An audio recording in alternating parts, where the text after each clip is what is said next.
नमस्कार दोस्तों, business tips में आपका स्वागत है। मेरे भी आप सबका स्वागत करता हूं। दोस्तों 1 नवंबर से बैंकिंग सेक्टर में और कई और सेक्टर्स में कुछ बदलाव आने वाले हैं और वो बदलाव क्या है और उन बदलावों का आपकी ज़िंदगी में क्या असर पड़ेगा, ये मैं इस वीडियो में आपको बताने जा रहा हूं। तो ये वीडियो पूरा देखिए, अंत तक देखिए।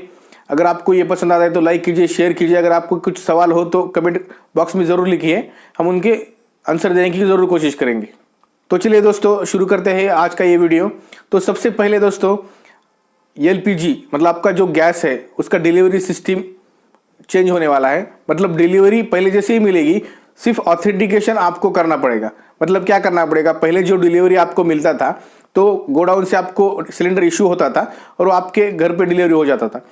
इसमें थोड़ा सा बदलाव है, पहले के जैसे ही आपको सिलेंडर इशू होगा, मगर आपके घर पर जब डिलीवरी देने आएंगे तो आपके मोबाइल पे कंपनी ओटीपी मैसेज भेजेगी और वो ओटीपी आपको डिलीवरी मैन को बताना पड़ेगा। उसके बाद ही आपको सिलेंडर की डिलीवरी मिल सकती है। तो दोस्तों ये कस्टमर्स के लिए अच्छा है, क्योंकि बहुत बार क्या होता है कि इशू आपके नाम पे सिलेंडर होता है, आपको नहीं मिलता या लेट मिलता है।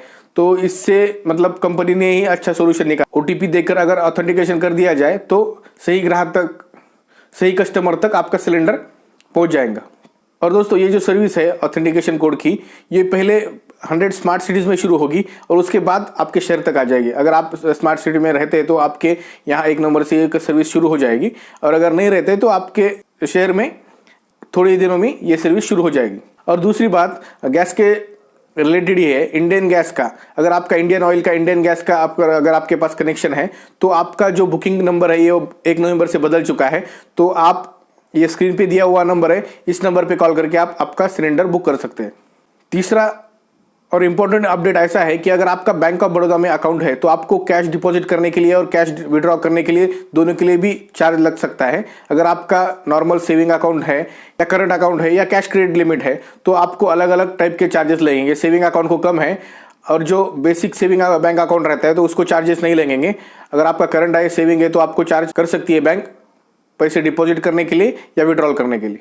और चौथे नंबर का अपडेट है कि एसबीआई में पहले इंटरेस्ट, सेविंग को जो इंटरेस्ट मिलता था वो 3.5% से मिलता था, अभी वो कम हो गया है, 0.25% से कम हो गया है। अभी एसबीआई में जो भी सेविंग अकाउंट को इंटरेस्ट मिलेगा वो 3.25% से मिलेगा। जी हाँ दोस्तों, ये बहुत कम हो गया है। अगर आपको अच्छे रिटर्न्स चाहिए तो आप फिक्स डिपॉजिट में कर सकते हैं या म्यूचुअल फंड में कर सकते हैं। आपके लिए सेफ और अच्छा इन्वेस्टमेंट कौन सा है, ये जानने के लिए मैं डिस्क्रिप्शन में लिंक दिया हुआ है, उसमें जाके आप पढ़ सकते हैं कि आपके लिए सबसे अच्छा इन्वेस्टमेंट और सेफ इन्वेस्टमेंट कौन सा है। और एक बात, जो बड़े बिजनेसमैन हैं जिनका टर्नओवर 50 करोड़ से ऊपर होता है तो उनको 1 नवंबर से कंपलसरी डिजिटल पेमेंट अपनाना होगा। और इस डिजिटल पेमेंट में कस्टमर को या मर्चेंट को, जो कस्टमर मतलब बिजनेसमैन है, वो दोनों को भी मर्चेंट डिस्काउंट रेट जो चार्ज रहता है, मतलब कार्ड पेमेंट का या किसी भी ऑनलाइन पेमेंट का जो चार्ज रहता है वो नहीं पड़ेगा। पर कंपलसरी 50 करोड़ के ऊपर जिनका भी ट्रांजेक्शन है वो अगर कस्टमर से डायरेक्ट डील करते हैं तो उनको ऑनलाइन ट्रांजेक्शन कंपलसरी करना पड़ेगा। और एक बात, रेलवे अभी सभी शुरू नहीं हुए, सिर्फ स्पेशल ट्रेन अभी शुरू है। हर साल रेलवे के 1 अक्टूबर को टाइम टेबल बदलते हैं या चेंज होते हैं या नया शेड्यूल बना दिया जाता है, ट्रेन बढ़ते हैं या कम होते हैं। तो ये इस साल ये 1 अक्टूबर की जगह 1 नवंबर को होगा। तो दोस्तों अगर आप कहीं जाने की प्लानिंग कर रहे हैं तो पहले रेलवे का बदला हुआ टाइम टेबल चेक कीजिए और उसके बाद बुकिंग या कहीं हॉलीडे पे जाने का प्लान कीजिए। और सबसे आखिर में बात, कि बहुत जगह ऐसा न्यूज़ में भी मैंने पढ़ा है या सुना है कि महाराष्ट्र में सभी बैंक का यूनिफॉर्म टाइमिंग हो गया है। तो दोस्तों मैं आपको बताना चाहूँगा कि पूरे महाराष्ट्र में नहीं, पहले से ये बहुत 6-7 महीनों से या पिछले साल से ही बैंकिंग का टाइमिंग बदल चुका है।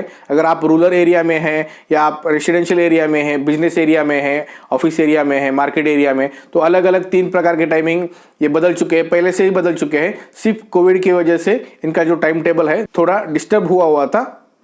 तो दोस्तों ये जो टाइमिंग है, जो रेसिडेंशियल और रूरल एरिया में 10 to 5 ही रहेगा, और जो बिजनेस एरिया है, और ये जो टाइम टेबल है रेसिडेंशियल एरिया में 9 to 4 रहेगा, जो बिजनेस रिलेटेड जो एरियाज है उसमें 11 to 5 रहेगा, और जो एरिया कमर्शियल में भी नहीं आते, रेसिडेंशियल में भी नहीं आते, तो उनका टाइम टेबल 10 से 5 बजे तक होगा।